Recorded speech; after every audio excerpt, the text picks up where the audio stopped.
This isn't over yet, though. I've been going back and forth with Apple, trying to understand what their policy change is exactly. Your update's been approved. Apple says they want to work with you, and you think you have a solution for Hey that follows the letter of the law, the new law from them. What is that solution? Well, that solution is that we're offering two new parts to our Hey product. One is a new anonymized, time-limited email service that you can sign up for free on the iOS app. So you can try the app. It's not a closed door anymore, as Phil Schiller said. And you can give it a spin, and you can use it for a variety of things that those kind of burner addresses are great for. Then the other part of it is that Hey was always meant to be an enterprise software play, that we were going to sell this to companies who would then allow their employees to use the system. Those employees obviously should not pay for the company email system. So we've forwarded that and rushed that forward, and now we have a couple of customers running on it already. We have thousands of customers expressing interest in doing that. But we're just going off what Phil Schiller's latest edicts were to the press, that these were some of the things that he would love to see us do. We don't know yet whether that's enough. Apple keeps changing the rules a bit, and now they've changed the rules a bit more just yesterday, and I have sort of two takes on that. On the one hand, I want to be my 20-year-long Apple evangelist romantic here and think that this is a real opening, that Apple has realized that they have to change fundamentally. This is a first step towards those reforms, and we're going to see a much kinder, better Apple that's better for developers. The student of monopolists, though, is far more timid in that assessment. That what they've given out is actually so far very little. Apple has said, you can appeal to Apple if you want Apple to investigate Apple. Okay, maybe there's something there, but all that hinges on what those verdicts are going to be. And then the second thing is that they will allow one bug fix to go through while a dispute is pending. That doesn't help a service like Hey very much. We have now had bug fixes that we pushed out together with those business model improvements sitting there for a while. So I hope that this doesn't mean that you just get one freebie and then you can get sent to purgatory while Apple figures out what to do with you.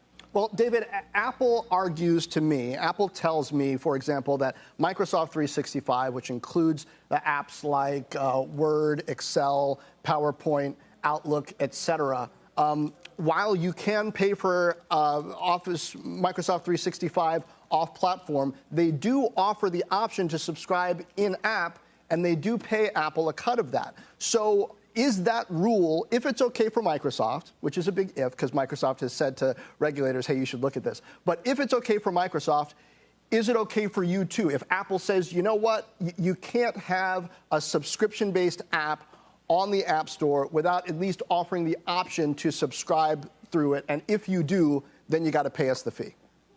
No, that was the original shutdown that we refused. Gmail is another great application that Google puts out. This was who we thought we went up against with Hey, our primary competition.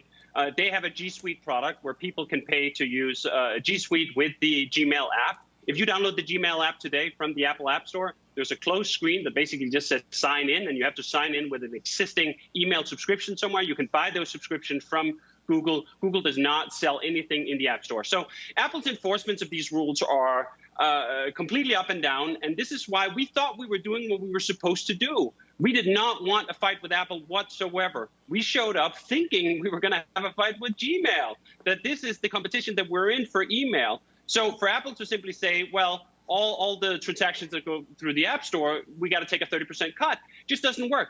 We've just gotten the latest numbers in from Hey. Hey has now been in the market for a week and 2 days. We have more than 50,000 people on the system already.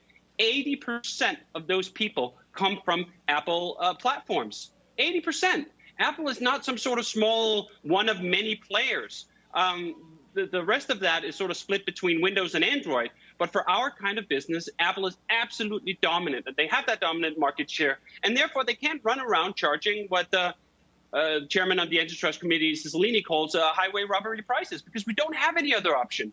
If you go somewhere else and you're essentially saying to 80% of your customer base, we're not going to be on the platforms that you care about, that you use, are we going to convince anyone to switch to Windows? Are we going to convince anyone to switch to Android? No, we don't have any kind of power like that. So all we're asking Apple is simply the choice. Give us the choice to sell our own subscriptions. We don't even need a listing in the App Store. As Nick Costello said earlier, we'd be very happy if we could simply just pay for for the credit card processing. They don't even have to list us in the App Store. Someone has to find us through a direct link. Right. It's fine. We just need to be able to get onto the iPhone. It's the dominant platform for these kind of services. And when Apple denies us access to that platform by charging or demanding a 30% cut, it's completely anti-competitive, and it needs to stop.